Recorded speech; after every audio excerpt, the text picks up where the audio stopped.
Could oil reach $200 this summer? Hello everyone and welcome to the FinShark Updates, where the crypto news and updates are brought to you. The start of the summer driving season on Memorial Day will increase demand and higher gas prices. The national average cost of a gallon of oil increased to $4.59 on Friday last week. That's a quarter more than the previous all-time high of $4.33 set on March 11th and a 50-cent increase from a month ago. As summer approaches, economists forecast significant higher gas prices.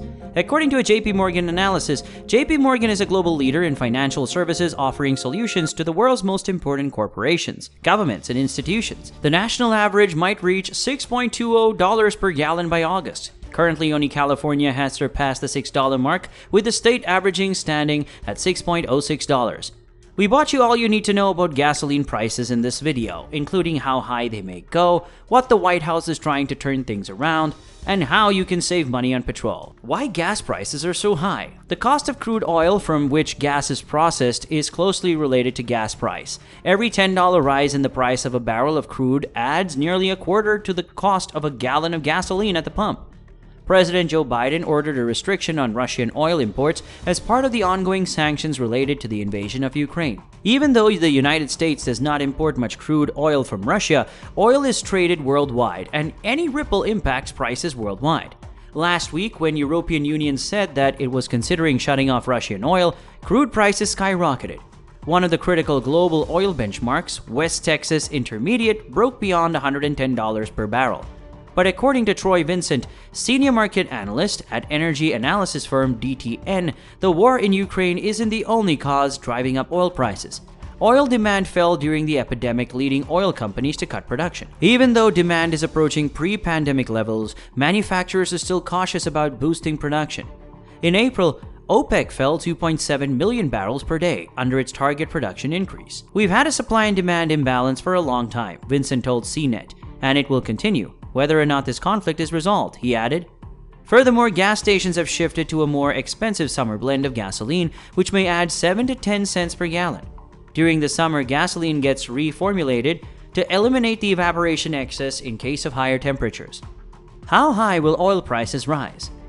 Although the current price of $4.59 a gallon is a record dollar figure, it is still less than the 2008 top of $4.14. However, analysts predict the growing gas costs are far from it. This supply-demand dynamic and unpredictable oil prices will keep pump prices rising, AAA stated last week. According to Matt Smith, a data analyst with Kepler, an average of $5 a gallon is out of the realm of possibilities.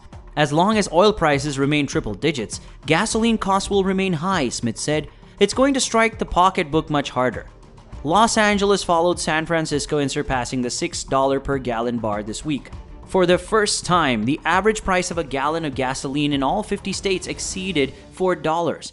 What measures is the government taking to reduce gas prices? Biden said in late March that he would release 1 million barrels of oil per day from the U.S. Strategic Petroleum Reserve for the following 6 months. According to the White House, the unprecedented withdrawal may reduce gasoline costs by 10 to 35 cents per gallon. However, insiders believe it will be ineffective in the long term. It will drop the oil prices slightly and encourage greater demand, Scott Sheffield, CEO of Pioneer Natural Resources in Texas, told the New York Times. However, it is still a band-aid on a serious supply shortage. The Environmental Protection Agency approved year-round sales of cheaper E15 gasoline, a 15% ethanol blend in April. Because approximately 2,500 of the more than 100,000 gas stations in the United States sell the higher ethanol combination, the impact will be minimal. The White House is still putting pressure on the U.S. energy firms to expand drilling and output. The government wants companies to face fines if they leave wells leased from public lands inactive, even though they are sitting on more than 12 million acres of federal property and 9,000 granted production permits. According to CBS News, the Department of the Interior stopped the auction of a high-profile oil and gas lease that would have opened up 1 million acres in Alaska to drilling in May, claiming a lack of business interest in leasing in the region. In addition, the department suspended 2 possible leases in the Gulf of Mexico due to conflicting court orders that affected work on these proposed lease sales. The government is also considering obtaining energy from other sources. The Biden administration has been seeking to improve diplomatic relations with Venezuela, which has been prohibited from supplying oil to the United States since 2018. And it is now negotiating a new nuclear non-proliferation deal with Iran, which would let Iranian oil back into the market. There is also a bill in Congress that would halt the Federation gas tax, although it is opposed. Connecticut, Maryland, and Georgia have stopped state gas taxes to assist customers, and at least 20 additional states are exploring similar measures. Early trade saw an increase in oil prices, with Brent crude reaching $114.02 per barrel. Oil prices jumped in early trade on Wednesday, driven by tight supplies and the possibility of increased demand from the start of the summer-going season in the United States. Brent oil futures increased 46 cents or 0.4% to $114.02 per barrel at 00:20 GMT. WTI oil futures in the United States were up 58 cents or 0.5% to $110.35 a barrel. Brent rose 0.1% on Tuesday, while WTI fell 52 cents. On Tuesday, France's new foreign minister expressed optimism that those opposed to the new European Union sanctions package that would phase out Russian oil shipments to the Union might be persuaded. The group would reach an agreement that would impact shortening the worldwide supply. Meanwhile, a Biden administration official arrived in India on Tuesday to discuss U.S. sanctions on Russia for its invasion on Ukraine. According to the Treasury Department, as Washington aims to limit India's imports of Russian oil, Moscow refers to its operations in Ukraine as a special military operation. Supply might tighten just as U.S. Memorial Day weekend travel is predicted to be the highest in 2 years, as more American drivers hit the road, despite high fuel prices to shake off coronavirus pandemic restrictions. While oil supplies in the United States increased by 567,000 barrels last week, according to market sources quoting American Petroleum Institute data, gasoline inventories declined by 4.2 million barrels. Distillate stock dropped by 949,000 barrels as well. On Wednesday, the U.S. government was expected to provide data on stockpiles. According to the Reuters survey, analysts predicted U.S. crude oil and gasoline stocks to drop last week, with distillate stockpiles to rise. Oil prices are rising due to the increased demand and tight supply, increasing the crude oil complex and essential market futures. The energy industry is off to a better start. On Monday, Wall Street climbed slightly above bear market territory thanks to a bounce in growth and bank stocks. At the same time, the euro leaped after the European Central Bank stated it was likely to raise its deposit rate out of the negative territory by September.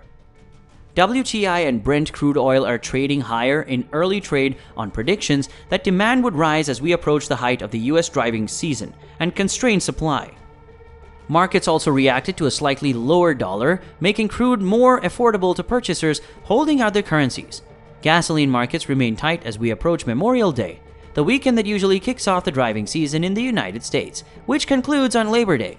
Despite rising fuel prices, TomTom and Google mobility statistics indicated that more people were on the road in the United States. Concerns over China's attempts to squash COVID-19 lockdown have restricted crude oil gains. Despite Shanghai's goal of reopening by June 1st, natural gas futures dropped as projections for warmer weather and decreased cooling demand over the next 2 weeks fell short of expectations. Crude oil prices are often volatile due to seasonal demand and supply.